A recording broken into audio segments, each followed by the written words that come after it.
بسم اللہ الرحمن الرحیم۔ شروع کرتی ہوں اللہ کے نام سے جو نہایت رحم کرنے والا ہے۔ اہل جنت کے کھانے پینے میں بھرپور لذت محسوس کریں گے اور ان کے اعتماد شراب کا پیشاب پخانہ بنے گا۔ ان کے لیے رزق معلوم ہے، یعنی میوے، اور بڑی عزت سے آرام کے باغوں میں آمنے سامنے تختوں پر ہوں گے۔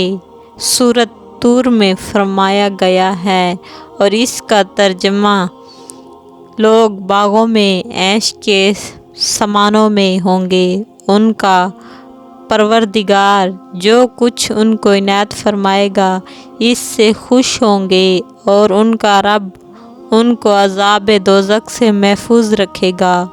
ان سے کہہ دیا جائے گا مزے کے ساتھ کھاؤ پیو ان نیک اعمال کے بدلے جو تم دنیا میں کر کے آئے ہو۔ جنتی جنت میں کھائیں گے اور نہ تھوکیں گے، نہ پیشاب پخانہ کریں گے، نہ ناک صاف کرنے کی ضرورت ہوگی۔ صحابہ نے عرض کیا کھانے میں کیا ہوگا؟ جب پیشاب پخانہ نہ ہوگا تو ہضم ہو کر فیصلہ کیسے کیا جائے گا؟ حضور پاک صلی اللہ علیہ وسلم نے ارشاد فرمایا ڈکار آئے گا، مشک کی طرح خوشبو، پسینہ آئے گا، اس کا ڈکار پسینے سے پیٹ خالی ہو جائے گا۔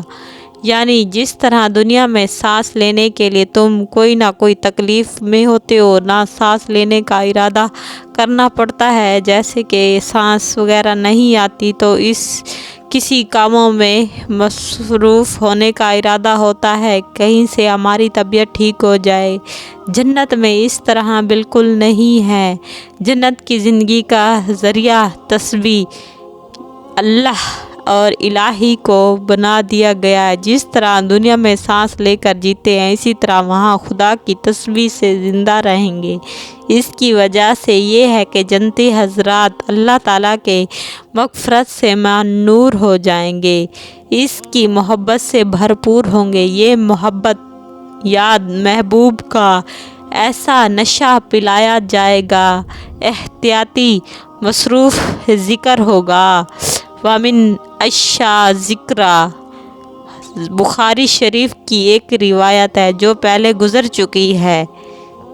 اہل جنت صبح اور شام اللہ کی تسبیح بیان یہاں فرمائیں گے سانس کی طرح ہمیں وقت تسبیح جاری ہو۔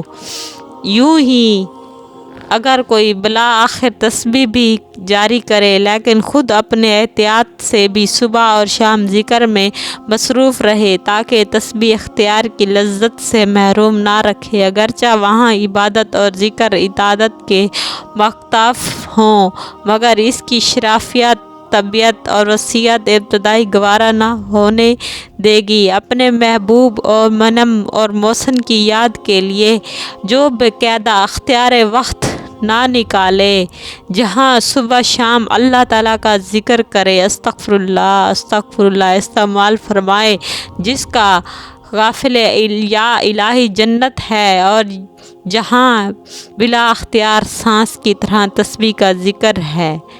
ہماری ویڈیو اچھی لگی ہے تو لائک کریں، سبسکرائب کریں۔